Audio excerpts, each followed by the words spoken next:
Through the necessary and important lab skills taught to me and my partner Priya by the amazing Dr. Ingersoll, I was sure I was specifically drawn to the kind of work that takes scientific discoveries and turns them into real treatments, the kind of research that has a tangible impact on patients.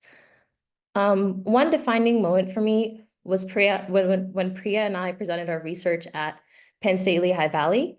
One of the judges' wives came up to us afterwards, and her eyes teared up as she recounted her battle with cancer as a mother, and she shared how research like ours renewed her hope for the future.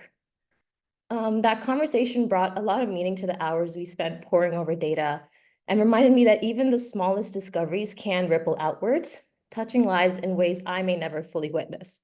I went from someone being kind of interested in medicine to wanting to be a physician scientist, wanting to pursue an MD, PhD.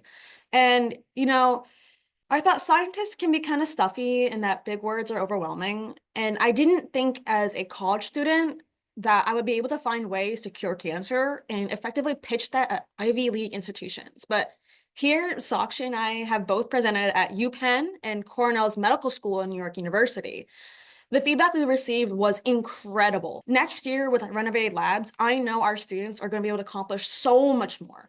The things we learn in class actively get used. Like, I think sometimes in class, you're like, okay, I'm just going to learn this for my exam and chuck it out of my head afterwards because I have to go to work or I have to go hang out with my friends after this.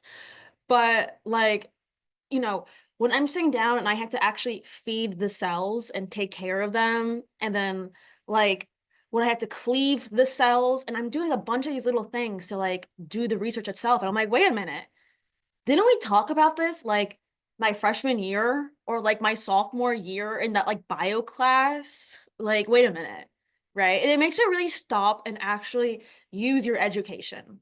Like, I genuinely feel like my education has a meaning now. You get to put things into practice that you may learn in your lectures, which I think is amazing because a lot of the times we sit in our classes and we sort of go through the motions. And even though we give our exams and we get our grades, I think it's always the best thing if you can put that into practice. And I think Accurate does a very great job at bridging our classroom knowledge and the practical world together.